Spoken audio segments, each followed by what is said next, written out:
In this video, we are going to talk about CCCA, concentric centrifugal cicatricial alopecia. I know, that's a mouthful. I know a lot of people aren't going to want to hear this, so take a sip of your tea.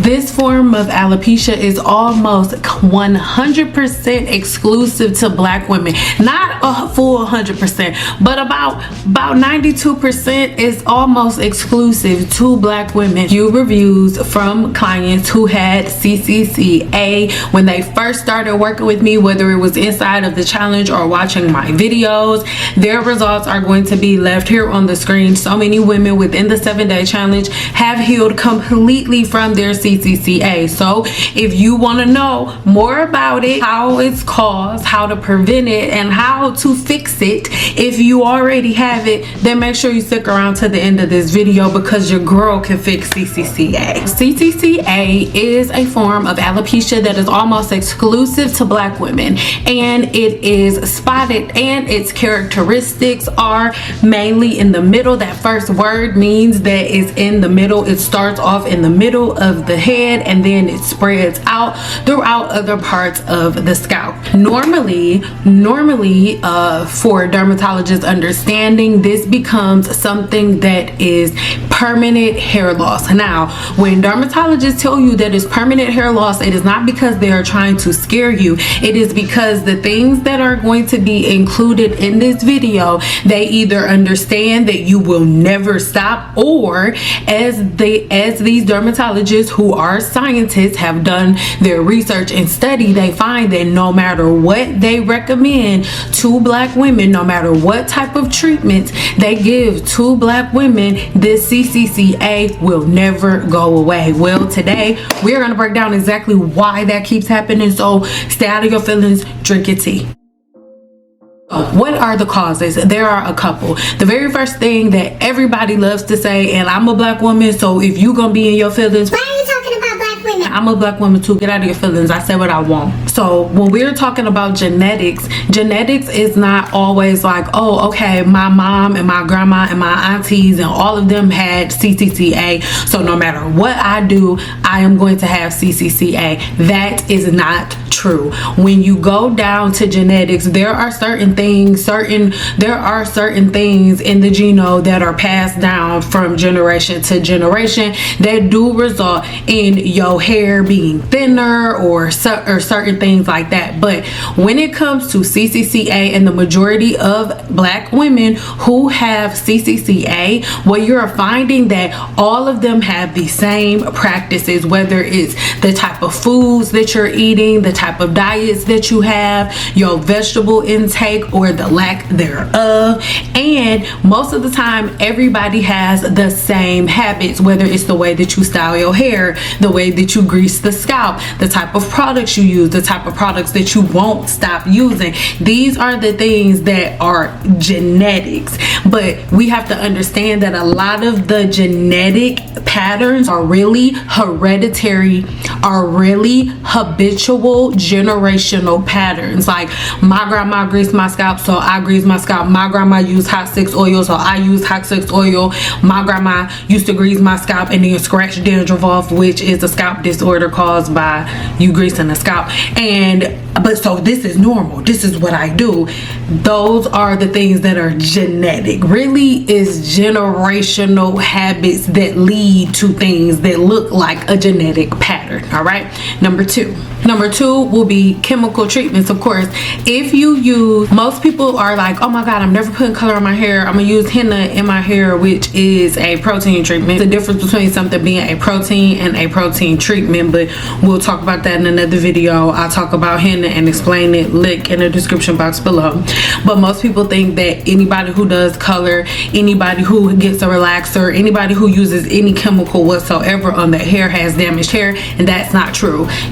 There is a certain pattern and procedure that you have to follow to color hair, right? So as long as you follow those patterns, right, and you understand the 3 different layers of the hair shaft, you're not going to damage the hair shaft like that. But if you're just like doing by box dye, doing box color, just like the whole craze about relaxers causing CCCA and cancer and all of these different things. What people fail to realize is the relaxers that they're talking about are box relaxers, and box color and things like that, because when you are deciding that you don't want to go to a professional, or you don't want to use professional hair color, and you want to go get color or relaxer from the Sally's or from your local beauty supply store, what you don't realize is the professional color and color that you can get from Walmart are two completely different things. For example, when we're talking about color, right, with hair color, when you get hair color in a salon, we have 10 volume, but no, it goes all the way to like no lift, right, whatsoever, starting at 0, 10, 15, 20, 25, 30, 35, 40, 45, 50, like, and for some companies it goes up even higher than that. But if you go into, let's say, Walmart, and you get color out of Walmart, right, same color, same little picture on the box, at Walmart it's the highest level developer possible. It's like about 60 volume developer in that box. Why? Because they know that there are going to be so many different people with so many different porosities coming in, and this color has to work. So not only that, women also don't follow directions. So not only are you getting a color or a relaxer or a chemical from of any kind with the highest level of developer, you also don't follow directions. And you think that by you, if the directions say 25 to 30 minutes, you think that you can leave it on longer so it'll process faster, and you don't have to follow the directions. So you may walk around the house and clean up and leave the color on for 2 hours. These are the type of things where chemicals lead to CCCA, because the majority of black women, whether you want to admit it or not, do not listen, do not follow directions, and think they know more than everybody, even the people that they buy the products from. Let's keep it 100. Number 3 is going to be trauma. These next two, ooh, y'all not gonna like these. Trauma. So where does trauma come from on the hair shaft? We're talking about the hair shaft and the scalp. But first, the trauma from the hair shaft is coming from the way that you manipulate the hair's cuticle. Your hair is a fiber made of a protein called keratin, and a couple of other fibers, right? A couple of other types of fibers. But it is primarily keratin, and it is a polypeptide chain constructed of 3 bonds.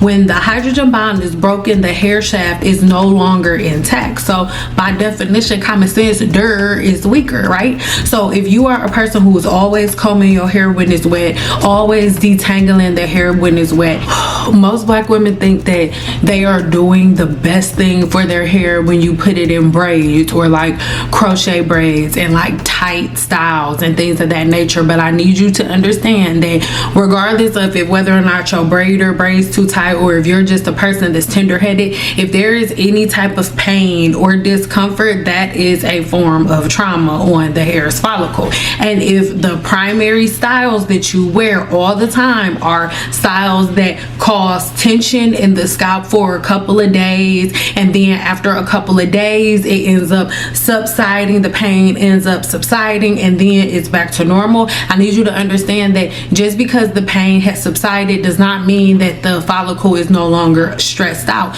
You know how sometimes you'll watch movies and people go through so much excruciating pain that their body just kind of like they kind of just pass out?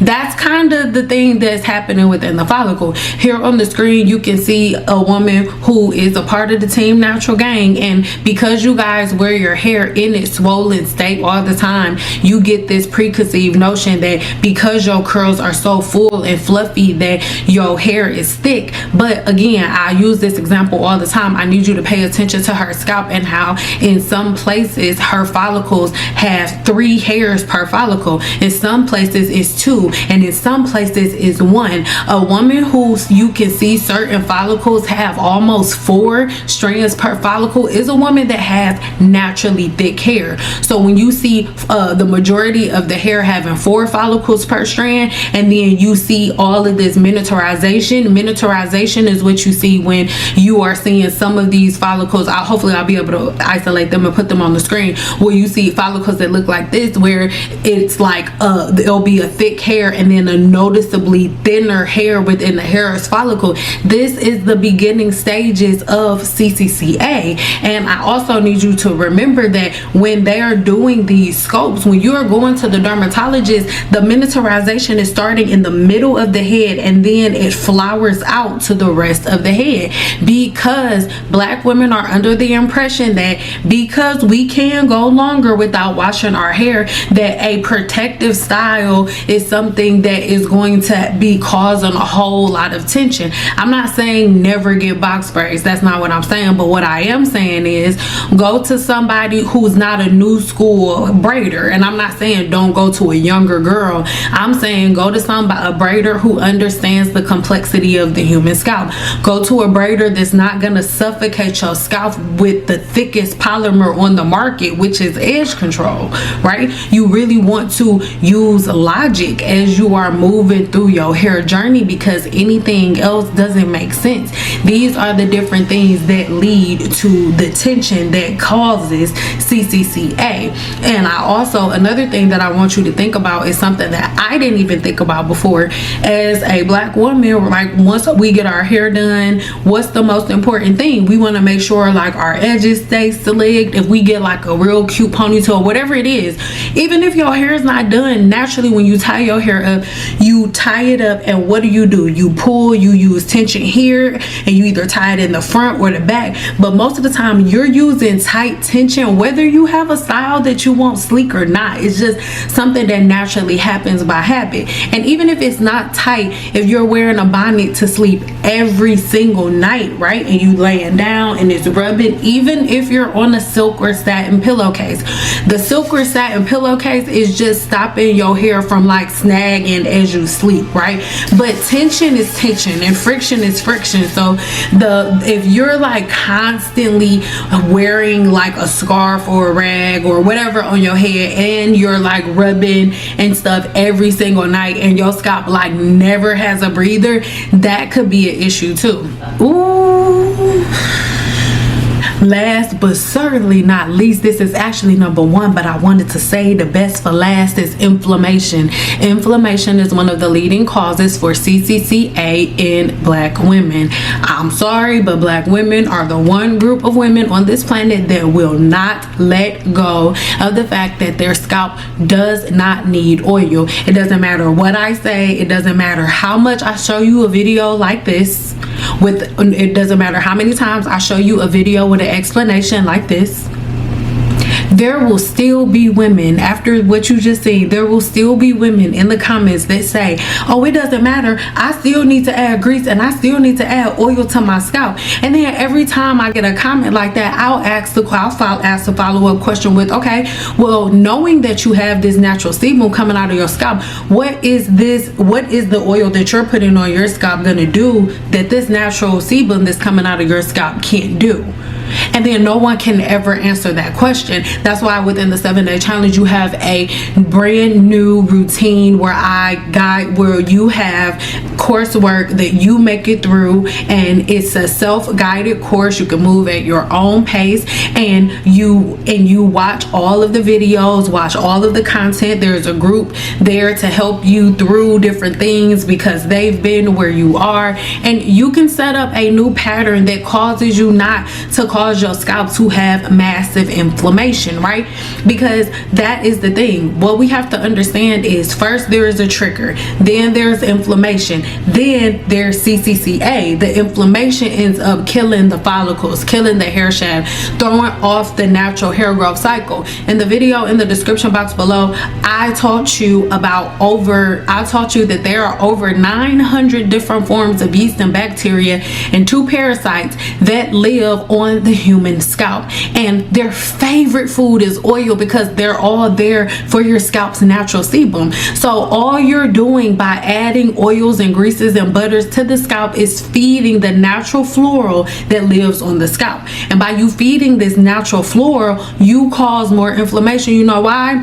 One of the main forms of yeast that live on the human scalp that everybody hears about all the time, it's there for sebum, right? It eats the sebum on your scalp, and then it has, any living organism that eats has to let it out. The Demodex mites, they eat the sebum, but they don't have a booty hole, so they explode. And that's what this looks like. Those Demodex mites are on your eyelids too. But the Demodex mites within the follicle, they explode, and then they're there. And then on top of that, this yeast right here, this form of yeast right here is a whole nother thing. It eats your sebum or whatever oil you're putting on the scalp, and then it poops out oleic acid.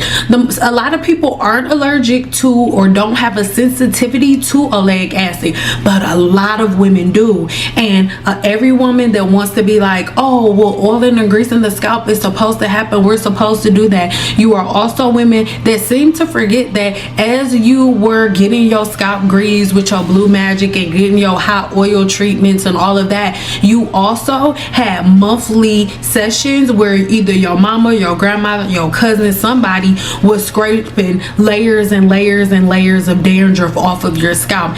Dandruff is not dry scalp. Dandruff is oily scalp. Dandruff is a mild version of seborrheic dermatitis, right? So when we are talking about CCCA, the trigger started with you oiling and greasing your scalp on a regular basis. You completely cleanse your scalp and then pack it with oils, greases, and butters, right? So at first everything seems good, but then over time the hair follicle starts to deteriorate. Hair miniaturization begins to set in. So this is what I want y'all to think about. CCCA is a progressive follicle disorder. So when we're talking about dealing with CCCA, it's not just, oh, what product do I use? No, it's, oh, what pattern and routine do I change? What form of brainwash do I let go of? That's where it needs to start, because there was first the trigger. The trigger is the oil, the grease, the butter. That's the trigger. The really, really tight styles that you have to pop pills to make it through a couple of days, or for you to be able to sleep after you get your hair braided. That's the trigger. Those triggers cause inflammation. The inflammation led to multiple disorders at a time. So the first disorder that your trigger and inflammation caused was dandruff. That's the dry scalp, what you think is dry scalp, right? And then after that, you kept putting more oil on, because if y'all see dandruff, the first thing y'all do is scrape the dandruff off and then pack the scalp full of more oil. So eventually that dandruff turns into seborrheic dermatitis, and then you keep going. You're like, oh my God, it's getting worse, I need more. So then you add essential oils that also don't go on the scalp like that, not in the way that y'all are using them. And so then that seborrheic dermatitis goes from seborrheic dermatitis to folliculitis, and then it keeps going because your patterns won't change. Actually, they're getting worse, because every time you go on YouTube, there's a new fad, there's a new fruit or vegetable to put in your hair, there's a new made up hack for you to try, there's another celebrity who has never given a damn about hair that is automatically a hairstylist, even though none of these celebrities do their own hair, but all of a sudden they are experts in yours and everybody's buying them. And then the trigger, like, if they're just more triggers to the point where there's just follicle death. There's just death to the follicle. I don't know what it is. And if I'm a scientist that isn't black and I don't understand grease in the scalp, I don't understand oil in the scalp and things of that nature, I'm not going to understand how to treat you. I'm not going to understand how to get here. Not to mention, I have so many dermatologists that I work with, a couple that are black, only 2 black dermatologists, and none of them, well, the three women that dermatologists that I work with, none of them want to treat black clients. Both of them are black women. The other one is not a black woman. I think she's a Hispanic woman. I'm not sure. I just know she's not black, but she got some flavor. But she's a Hispanic woman, and none of them take black women because y'all do not listen. The main trigger for CCCA is oiling and greasing the scalp. I don't care what anybody says, and I'm telling you what I know, because as a scientist, following the scientific method led me to be able to cure so many different forms of so many different clients that had CCCA, whose doctors told them and dermatologists told them that they would always have it. And that's not because the doctors are like, oh, so incompetent and I'm so smart, even though I am. But the thing is, the way that I get down, I'm not for the weak, right? I am the type of person that is going to force you to look in the mirror and force you to be accountable, because it is only through your accountability that you'll be able to research the patterns that led to the triggers that caused the inflammation that led to the seborrheic dermatitis that eventually turned into CCCA. That's just what it is.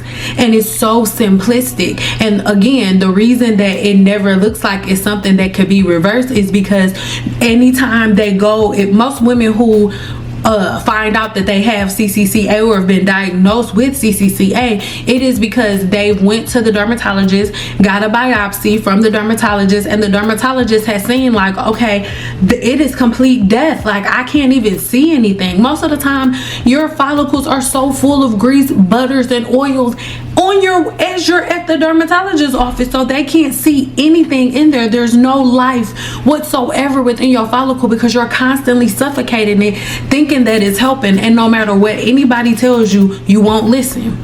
You think that you think that dirt makes your hair grow.